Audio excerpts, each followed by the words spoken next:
शयामुनं रामं पद्माक्षनाथशतैच्छेने रमापतीन् वन्दे वन्दे वृन्दावनचरं वल्लवीजनवल्लभं जयन्ती सम्भवं धाम विजयन्ती विभूषणम् श्रीमान् वेङ्कटनाथार्य कवितास्मिवेशरी वेदान्ताचार्यवर्यो मे सन्निधत्तां सदा हृदि प्रणामं लक्ष्मणमुनिः प्रतिगृह्णातु मामकं प्रसादयति यत्सूक्तिः स्वाधीनपतिकां श्रुतिम् कमप्याद्यं गुरुं वन्दे कमलागृहमेधिनं प्रवक्ताश्छन्दसां वक्ता पञ्चरात्रस्य स्वयम्.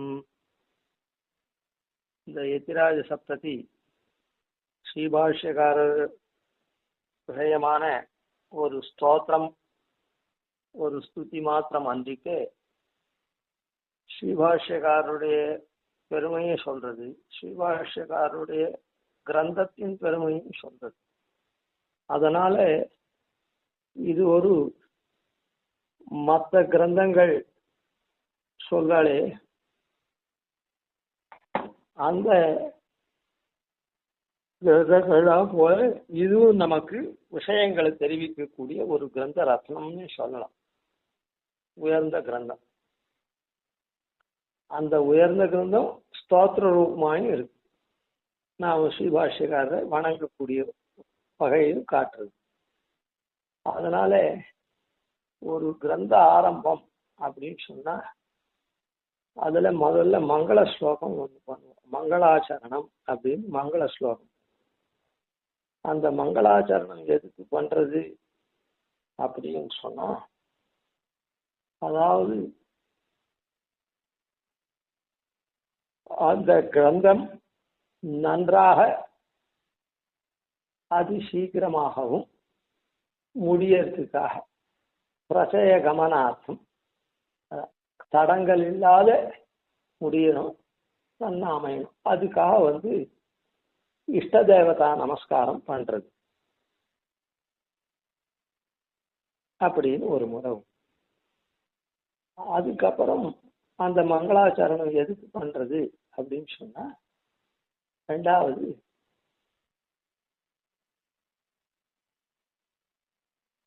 அந்த கிரந்தத்துல என்ன சொல்லப்படுறது அப்படின்றத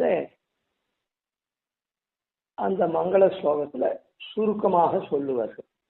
அந்த மங்கள ஸ்லோகத்தை வாசிச்சாலே இது இந்த விஷயங்களை பிரதிபாதிக்க போறது இந்த கிரந்தம் அப்படின்றது தெரியும். அதாவது தலைப்பிலேயும் தெரியும் ஒரு கிரந்தத்தினுடைய தலைப்புல, ஆனா அதுல ரொம்ப இதுவா தெரியாது. ஆனா இந்த மங்கள ஸ்லோகத்துல அந்த கிரந்தத்துல விஷயம் என்னது அப்படின்னு விஷயத்தை சுருக்கின்னு சொல்லியிருக்கும்.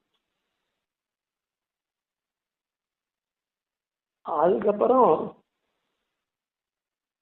ஆசீர்வாத பரமாயும் இந்த கிரந்தத்தை வாசிக்கிறாளே அவளுக்கு வரக்கூடிய பலனையும், அதான் பலன் வரணும் அப்படின்னு ஆசீர்வாதம், இந்த மாதிரி விஷயங்களை கொண்டதா ஒரு மங்கள ஸ்லோகம் சாஸ்திரத்துல பண்ணணும்னு சொல்லியிருக்கு. அது மங்கள ஸ்லோகம் பண்ணணும்னா சிஷ்ய சிக்ஷா அர்த்தம். சிஷ்யாளுக்கு தெரியணுமோ இல்லை, இந்த மாதிரி நாம் ஒரு கிரந்தம் பண்ணா மங்கள ஸ்லோகம் பண்ணி தான் பண்ணணும் அப்படின்னு, மங்களமான ஆரம்பத்தை கொண்டதா இருக்கணும், அதெல்லாம் தெரியணுமோ இல்லை. அதுக்காகவோ அதை முதல்ல கிரந்த ஆரம்பத்துல சொல்றது அப்படின்னு. அந்த ரீதியில இந்த யதிராஜ சப்தத்தில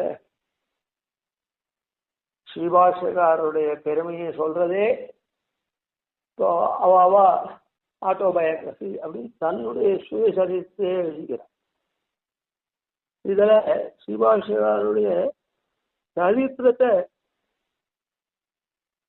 அனுபூர்வியா சொல்றதுன்னு சொல்ல வரல, சொல்றேன்.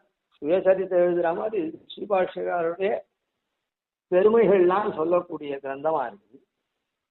அப்புறம் ஸ்ரீபாஷ்யக்காரருடைய கிரந்தங்களுடைய பெருமையை சொல்றது அப்படின்னு சொன்னா, அப்போ ஸ்ரீபாஷ்யக்கார கிரந்தத்துல என்ன விஷயங்கள் சொன்னாரோ அந்த விஷயங்கள் எல்லாமும் இந்த ஸ்தோத்திரத்துல அங்கங்க காண்பிக்கப்பட்டது.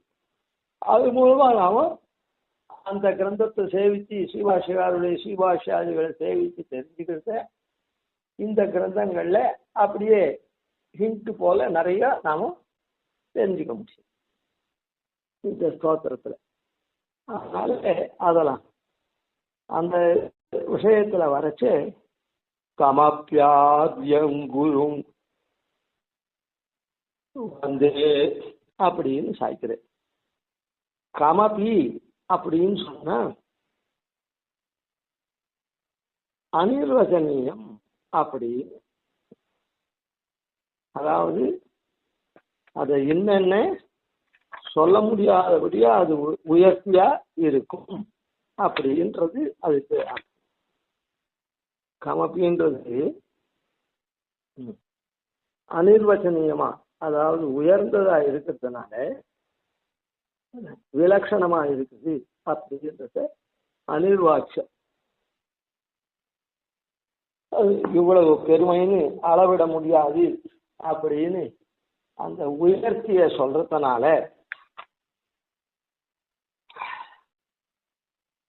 விலட்சணனா இருக்கக்கூடிய எம்பெருமான், அதான் எம்பெருமான மேல சொல்ல போறது ஆத்தியங்குரும்னு, அது விலட்சணனா இருக்கான்னு சொல்ற விலட்சண தன்மை சொல்றதுனால அதுவே மங்களம் அப்படியா, அதுவே மங்களமா கமபி அப்படின்ற பதம். அதனால மங்களத்தை முதல்ல மொழிந்தார் அப்படின்றது.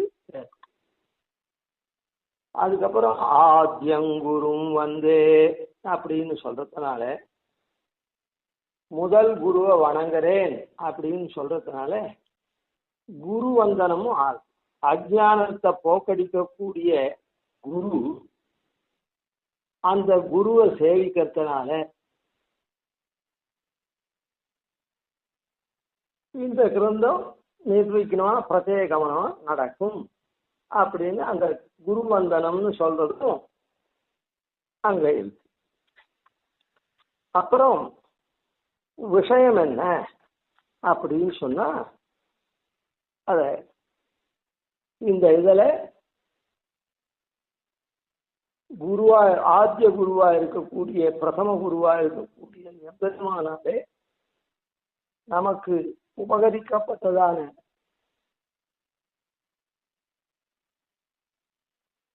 விஷயத்தை எங்க சொல்லியிருக்கிறதுனால, அதாவது பிரவக்தா சந்தசாம் வக்தா பஞ்சராத்திரஸ்யா அப்படின்னு சொல்லிருக்கிறதுனால,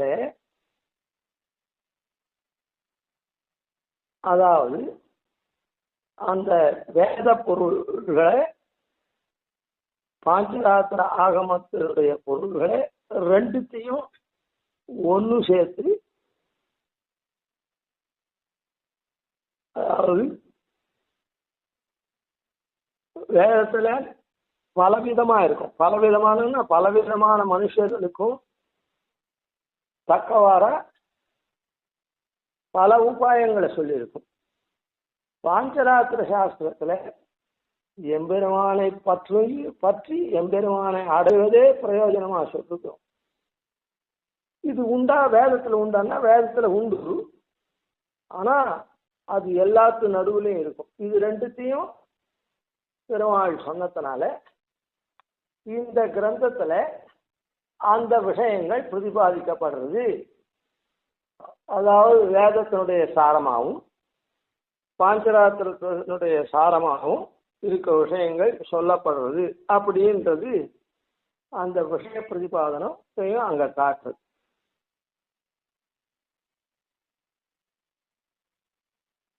இன்னும் என்ன காட்டுறது அப்படின்னு சொன்னா, நமக்கு என்ன அதனால அப்படின்னு சொன்னா, யஸ்வயம் அப்படின்னு சொல்லியிருக்க, பஞ்சராத்திரஸ்ய யஸ்வயம் அப்படின்னு எந்த பகவான் தானே சொன்னான் அப்படின்னு இருக்கோல்ல, வக்தா பிரவக்தா அப்படின்னு. அப்போ மற்றவர்கள் சொல்லினா கூட, வியாசரே புராணம் பண்ணினார், 18 புராணத்தை பண்ணினார். அதில் 6 புராணம்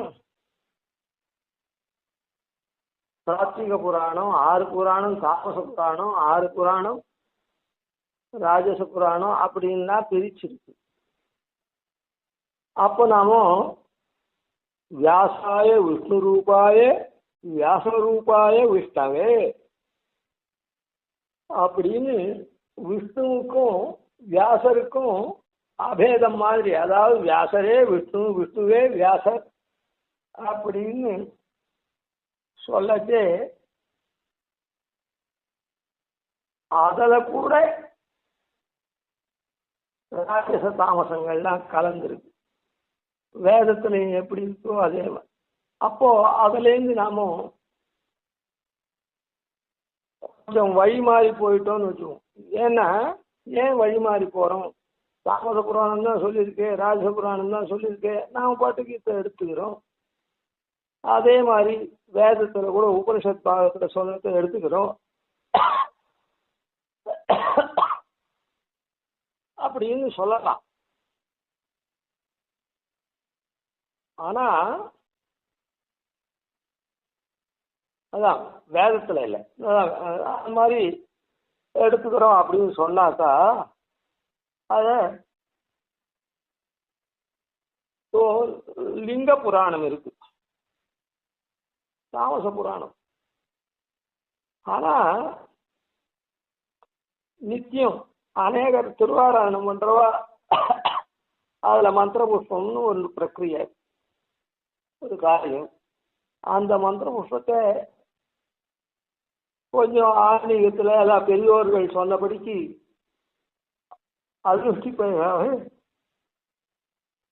அனுசந்தானம் பண்றவா என்ன சொல்லுவான்னா, வைகுண்டேது பரே லோகே ஸ்ரீயாசார்த்தம் ஜெகத்பதி ஆஸ்தே விஷ்ணுரசிந்தியாத்மா பக்தை பாகவதை சஹா. பிரசங்காத் இந்த ஸ்லோகத்துக்கு அர்த்தம் நாம அனுசந்திக்கணும். வைகுண்டேது பரே லோகே, வைகுண்டம்னு சொல்லக்கூடிய பரலோகம். இந்த துசப்தம் இருக்குதே அது அந்த லோகம் இந்த மாதிரியான லோகம் இல்லைன்றத காண்பிக்கிறது. அதாவது வைகுண்ட லோகம் இங்க இல்லை, இந்த பிரகிருதி மண்டலத்தை தாண்டி விரஜையை தாண்டி இருக்குது. அதனால விரஜைக்கு இன்னொன்று இருக்கக்கூடிய இந்த பிரகிருதி மண்டலம் இருக்குது. இந்த பிரகிருதி மண்டலம் சத்வ ரஜோ தாமோ குணங்கள் நிறைந்தது. அது அப்படி அன்று அப்படின்றது அந்த துசப்தம் போக்கடிக்கிறது. அது சுத்த சத்துவமான லோகம் இங்க இருக்குது. இங்க சத்துவம் உண்டு, எல்லாம் 3ல் 1 பங்கு சத்துவம், 3ல் 1 பங்கு ரஜஸ் தமஸ் அப்படி இருக்குதுன்னு வச்சுப்போம். இங்க இருக்கிற சத்துவத்துக்கு என்ன தன்மை அப்படின்னா ரஜஸ் தமசோட கூட கலக்கக்கூடிய தன்மை. அந்த சுத்த சத்துவத்துக்கு ரஜஸ் தமசோட கலக்கவே கலக்காது, அப்படி இருக்கக்கூடிய தன்மை. அததான் வைகுண்டே தூ அப்படின்னு சொல்றது. வைகுண்டம் அப்படின்னா விகுண்டர்கள் இருக்கக்கூடிய தேசம். விகுண்டர்கள்னா கர்ம சம்பந்தங்கள் இல்லாதவா வர்த்திக்கக்கூடிய தேசம். அதனால அந்த இடத்துல ரஜஸ்தமசே கலக்காத சுத்த சத்தம். அப்படிப்பட்டதான பரேலோகே, இதை காட்டிலும் இந்த பிரகிருதி மண்டலத்தை காட்டிலும் நாம பார்க்கிற பிரகிருதி மண்டலம் இருக்க இதை காட்டிலும் வேறானது.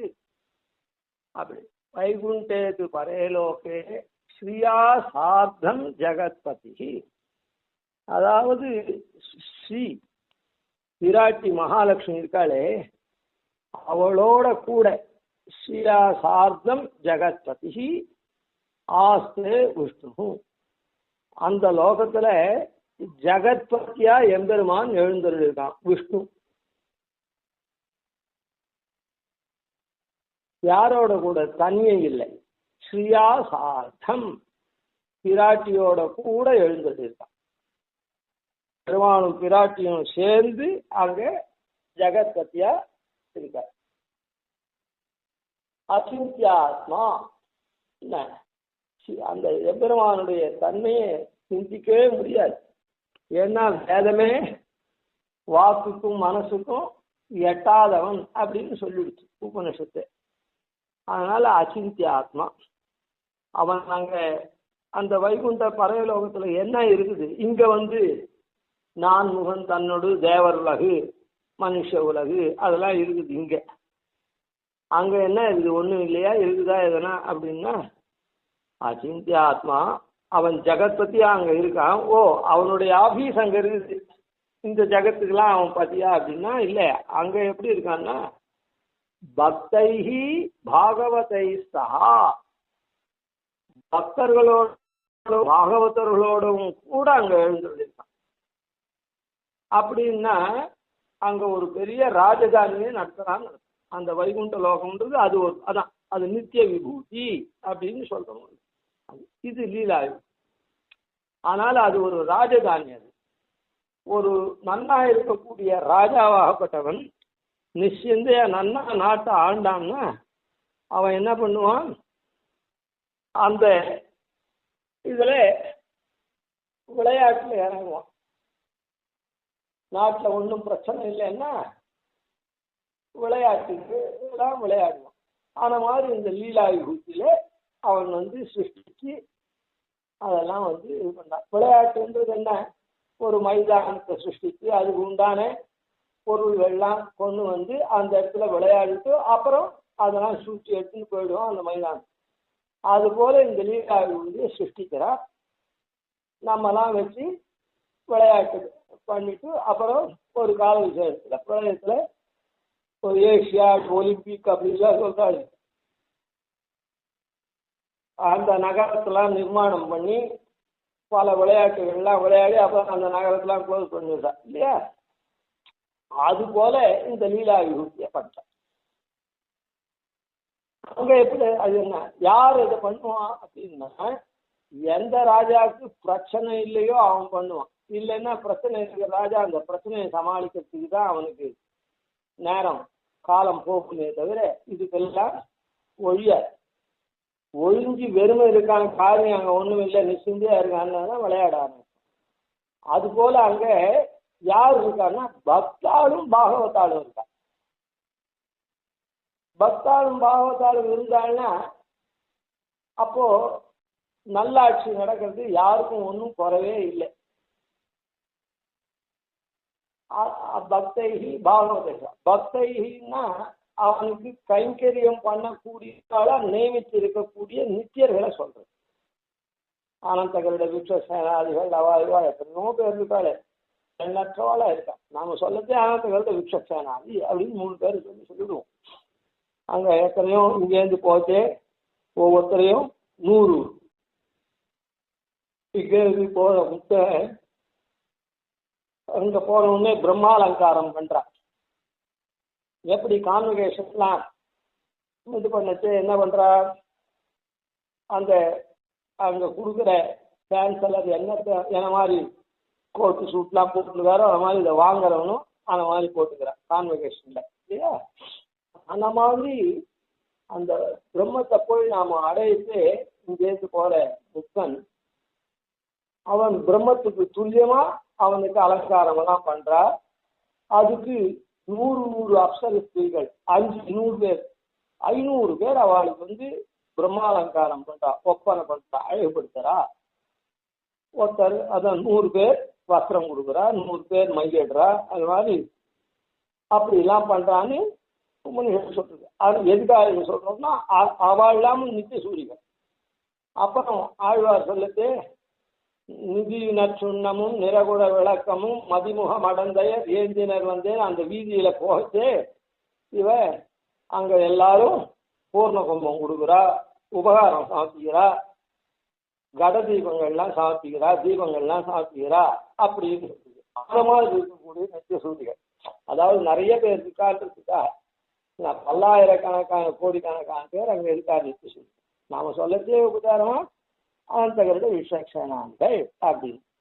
அதே இந்த ஆதார சக்தின்னு சில பேர் ஆன்மீகத்துல சொல்லிருக்குது. அதை பண்ணக்கூடியவாளுக்கு தெரியும். அந்த சாமரஹஸ்தர்கள், பெருமாளுடைய பீட்டங்கள், அதெல்லாம் இருக்கக்கூடிய அவள்லாம் நித்திய சூரியா அந்த கைங்கரியம்லாம் பண்றவா அப்படின்லாம் பெருமாளுக்கு ஆபரண கோட்டியில் இருக்கக்கூடிய நித்திய சூரிகள், ஆயுத கோட்டியில் இருக்கக்கூடிய நித்திய சூரிகள், அப்புறம் துவாரபாலகாலா இருக்கக்கூடிய நித்திய சூரிகள், இப்படின்னு நிறைய நித்திய சூரிகள் இருக்கா. இதெல்லாம் படிக்கப்பட்டு அப்படிப்பட்ட பக்தைகி பாகவதை சஹா இங்கேருந்து போறாளே முக்தனாய் அவள்லாம் பாகவதாள். அவள்லாம் நித்திய சூரிகள் இந்தந்த கைங்கரியத்துக்கு நியமிக்கப்பட்ட பக்தாள். இவ பாகவத்தாள் என்ன பண்ணுவான்னா இஷ்டப்படியான கைங்கரியம் பண்ணுவாள். இஷ்டப்படின்னா தாறுமாறான கைங்கரியம் இல்லை, பெருமாளுக்கு என்ன இஷ்டமோ. அதாவது இப்போ கோவில்ல அர்ச்சகர், பிரச்சாரகர், அப்புறம் நேசமா இருக்கக்கூடிய மேளக்காரர், வாத்தியக்காரர், அப்புறம் புஷ்பக்காரர், அந்த மாதிரி இருக்கவங்கலாம் இருக்காங்க தாசனம் பேர். அவள்லாம் பக்தர்களை போல, நித்திய சூரிகளை போல.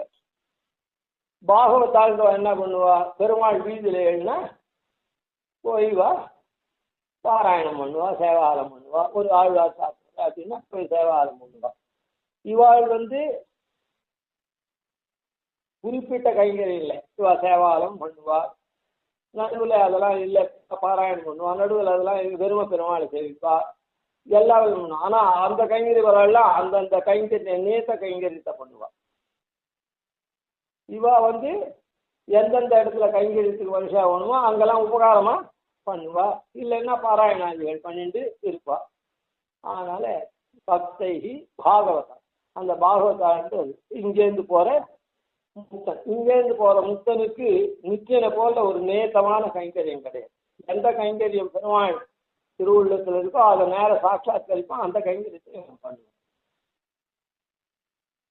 பொதுவாக இங்கேருந்து போற முக்தாள்ல விண்ணுலகில் வியப்பெல்லாம் விளங்க கண்டு விண்ணவர்தம் குழாங்களுடன் வேதம் பாடின்னு இங்கே இருக்கக்கூடிய பாகவதாள்லாம் உற்சவம்னா வேலை பண்ணுறவாள்லாம் நேற்ற கைங்கரியவாள்லாம் அந்த கைங்கரியத்தை பண்ணுவா. அதில் ஏதாவது துண்டு இருந்தால் இவாளும் போய் கலந்துப்பா, இல்லைன்னா இவா பிரபந்தமோ பாராயணமோ சேவாரம் பண்ணி பெருமாளை சேவிச்சுட்டு அப்படி இருந்துருப்பா, பிரவச்சனாதிகள் பண்ணிட்டு அப்படி.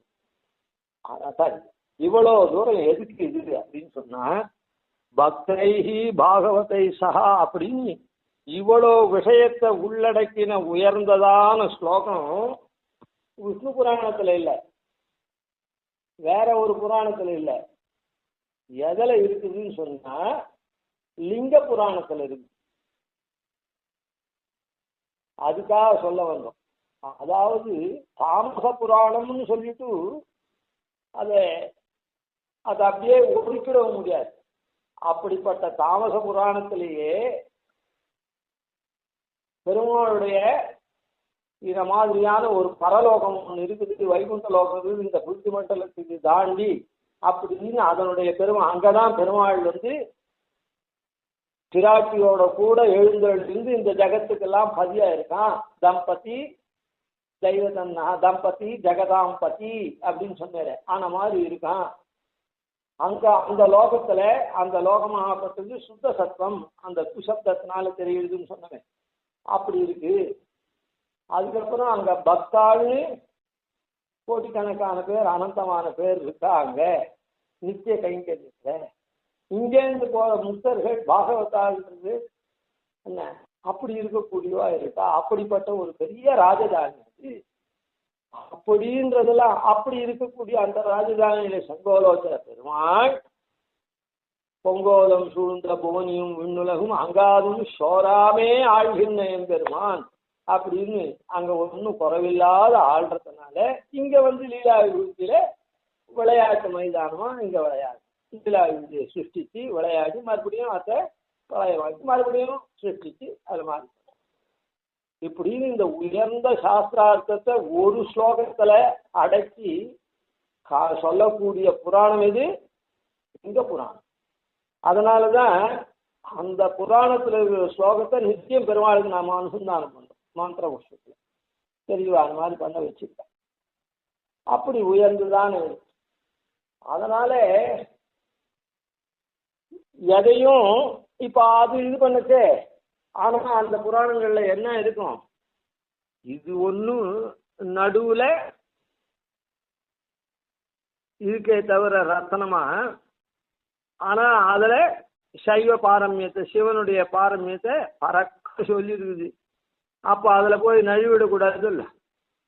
இது தெரியவே தெரியாது. அது மத்தியில தெளிஞ்சு போறவன் தான் கடல்ல போச்சே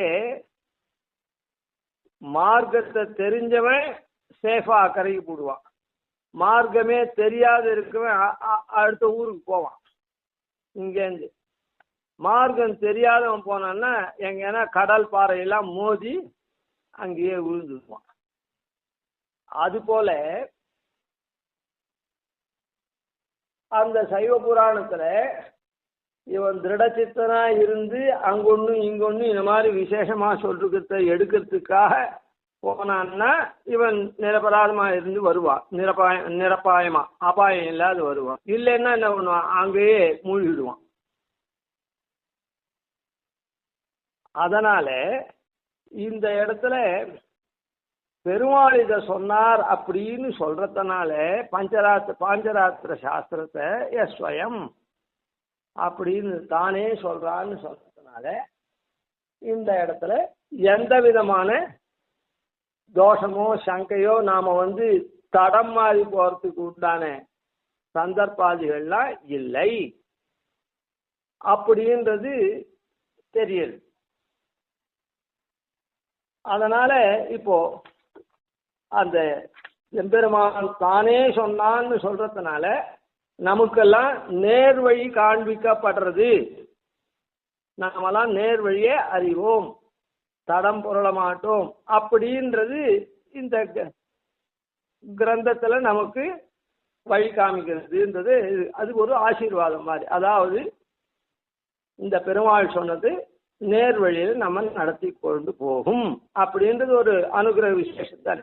அதனால மங்களத்தையும் நமக்கு நல்கக்கூடியதா இருக்குது அப்படின்னு இந்த முதல் ஸ்லோகத்துல இது ஒரு கிரந்த விசேஷம். இந்த கிரந்த விசேஷத்துக்கு உண்டான லட்சணங்கள், அதாவது மங்களாச்சரணம் பண்ணணும் அப்படின்ற சாஸ்திரப்படிக்கு இந்த மங்களாச்சரணத்தை இந்த இதுல பண்ணியிருக்கார் அப்படின்றத இதுவரையில் இருக்கும். இதுக்கு மேல விஷயங்களை பற்றி என்ன சொல்றது அப்படின்றதையும் கொஞ்சம் அனுபவிப்போம். கவிதார்க்கிக சிம்ஹாய கல்யாண குணசாலினே ஸ்ரீமதே வெங்கடேஷாய வேதாந்த குரவே நமஹ. ஆதிவன்ஷடகோபாதீன் அதிவர்யான் வதே நிசம் ஸ்ரீரங்கபூர்வஷடஜித்யதீசானபதாश्रयम् श्रीवत्सवं सतिलकं वन्दे श्रीकृष्णदेशिकम्.